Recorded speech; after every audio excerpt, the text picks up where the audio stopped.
All right, welcome back. It is now time for Mike on the Money. I'm here with Money Mike Giordano, Williams Wealth Management. That's the new name now. Williams Wealth Management financial advisor. Right now, we know that tax season is in full swing and the deadline to file will be here before you know it. We want to try to help save you some money by getting you focused as you get set to file your taxes if you haven't already.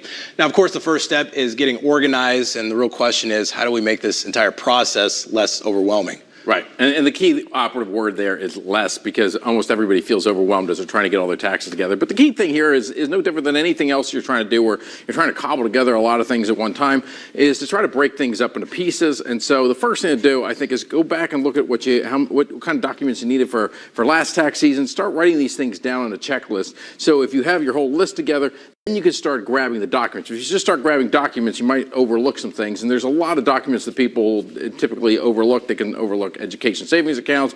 Now with interest, sometimes people forget about savings accounts because before they weren't earning any interest. Now they're earning interest. You got to pay taxes on that. So it's a really good thing to have your checklist together. See what types of new accounts you may have opened in the last year, and that way you can then start gathering all the documents. All right. So just like that, we are now organized. But we want to talk about deductions. Do we itemize, or do we take the standard route? Yeah, I mean, when we had the new tax law that went into effect a few years back, it basically pushed a lot of people into the standard deduction. Not as many people needed to itemize at that point.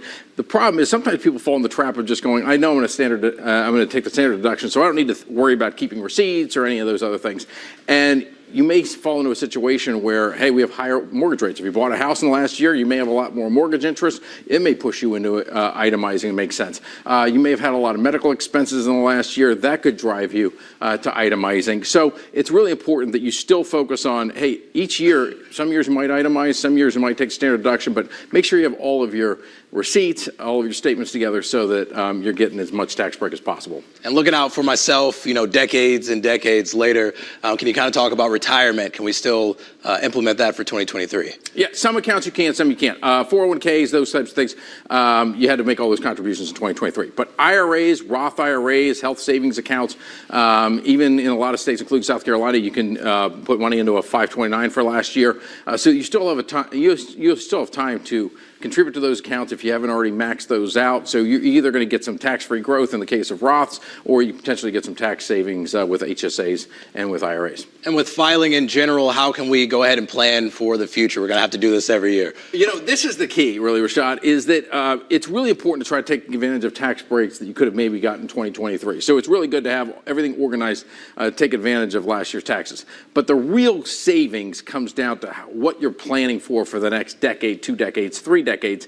We may have some tax changes come down the line here in the next couple of years. So it's really good in order to try to figure out how can I save money down the line. Now, here's the thing.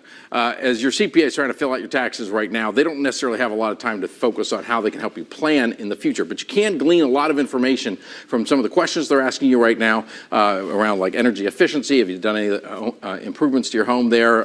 What kinds of IRA deductions or IRA distributions are you taking? So just glean from asking the right questions right now, with taxes. All right, Mike, you got me thinking over here. Tax Talk with financial advisor Mike Giordano. Mike, as always, we appreciate you joining us.